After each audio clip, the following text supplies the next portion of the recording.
There are 196 countries in the world. 25 of them are very rich, defined as having an average wealth per person of over $100,000 a year. They are. But far more countries are quite poor, and some, which we're considering here, are very, very poor. These are the 20 poorest countries in the world, where the per capita wealth is under $1,000 a year, or under $3 a day. Every country is now more or less on a path to growth, but the poor ones are growing very, very slowly. If Zimbabwe continues at its current growth rate, it will qualify as a rich country in 2,722 years. What we want to know in this film is why some countries prosper and others stagnate, so that we can understand what rich countries are doing right and get a better grip on the challenges and hurdles facing poor countries. There are basically three factors that determine whether a country will be rich or poor. The first is institutions. Institutions are beyond important. Broadly speaking, rich countries have good institutions and poor ones have very, very bad ones. The correlation between poverty and corruption is direct. The richest countries in the world are quite simply invariably also the least corrupt ones. And the most corrupt countries are also the poorest. When countries are corrupt, they can't collect enough taxes to get the good institutions they would need to escape the poverty trap. Half of the wealth of the world's poorest 20 countries goes into offshore accounts. Lost revenues in these countries totals between $10 and $20 billion a year. Meanwhile, without an adequate tax base, poor countries can't invest in police, education, health and transport.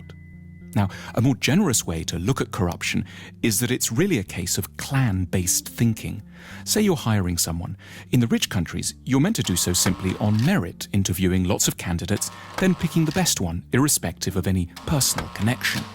But in poor countries, under the sway of clan-based thinking, that approach would itself be seen as corrupt.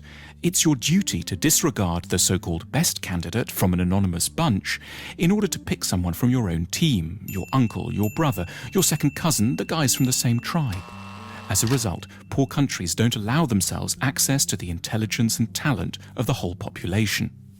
There's a second thing that keeps countries poor: culture. What goes on in people's minds, their outlooks and beliefs. A striking statistic pops up here in relation to religion. If there's one generalization you can make about religion and wealth, it's that the less people believe, the richer they stand a chance of being.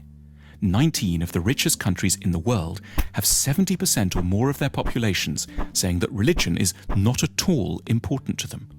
The exception here is, unsurprisingly, the United States, which manages to combine great religiosity with huge wealth. More on that in a second. And conversely, the poorest nations in the world are also extremely believing ones. Here's how many people think religion and the supernatural is deeply important in the following countries. In the world's poorest country, simply everyone is a believer. Why is belief quite so bad for wealth creation? Because in general, religiosity is connected up with the idea that the here and now can't be improved, so you should focus on the spiritual and look forward to a next world instead. It makes quite a bit of sense when you live here. In the rich world, on the other hand, people are generally great believers in their capacity to alter their destiny through effort and talent. Incidentally, to explain the anomaly of the United States, religion seems not to slow down economic growth here because it's a particular sort of religion, an overwhelmingly Protestant and exceptionally materialistic kind. The American God doesn't want you to think of building the New Jerusalem in the next world. He wants it here and now, in Kansas or Houston. There's another big factor that determines the wealth and poverty of nations: geography. Poor countries are overwhelmingly located in the tropical regions. This isn't a coincidence. Life is, in many ways, simply far, far tougher there. The problems begin with agriculture. Tropical plants are generally a lot less packed with carbohydrates. Poor countries have worse soil too. Also, and perhaps surprisingly, a tropical climate can be disadvantageous to photosynthesis. Historically, a key determinant in the likelihood of societies growing rich was their possession of large domesticated animals, such as horses and oxen, which liberated a huge part of the workforce from having to plough by hand. But in tropical Africa, domesticated animals have throughout time been devastated by a further appalling scourge, the tsetse fly. This small fly, exclusively present in Africa because of its heat and humidity, knocks out animals on an enormous scale, making them sleepy or inactive, and has had a profound effect on the ability of Africans to develop technology, increase agricultural productivity, and amass wealth. It isn't just plants and animals that suffer in the tropics. In the middle latitudes, humans are open to a terrifying array of diseases, including 100% of low-income countries are affected by at least 5 tropical diseases simultaneously.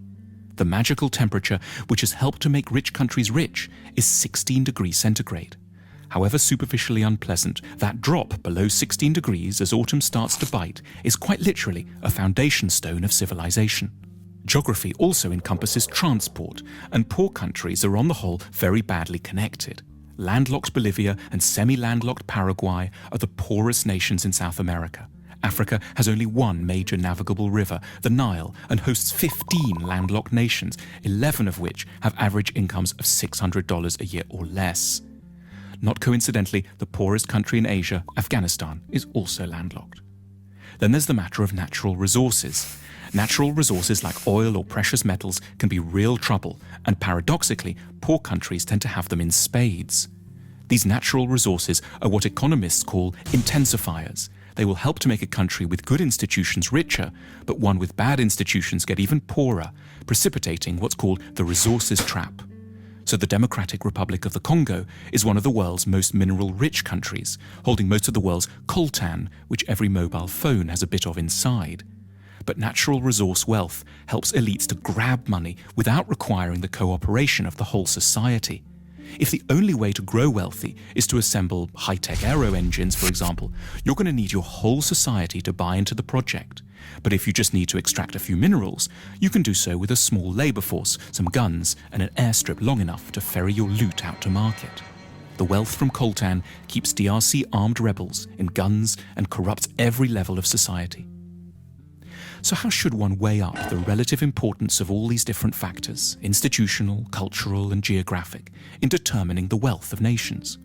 There's no hard and fast rules, but as a guide, one can suggest that 50% of a nation's wealth comes down to the state of its institutions, 20% is due to its culture, and 10% each can be allocated to latitude, connectivity with the rest of the world, and geological good fortune.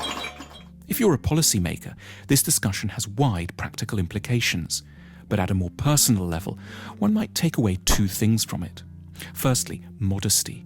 You should have a better idea of what you owe your individual success to, which is not so much your own hard work or fine mind, as the broader society you live in, which was produced over centuries and which you now draw benefit from unknowingly. At the same time, sympathy, an ability not to see failing societies just as basket cases, but rather as countries facing comprehensible and hugely difficult problems. Our sympathy can be enhanced by reflecting that the troubles of desperate lands are to a considerable extent to do with malaria, a lack of navigable river, and the horrific buzzing of the tsetse fly, rather than always some more intimate human failing, which we would ourselves never manifest.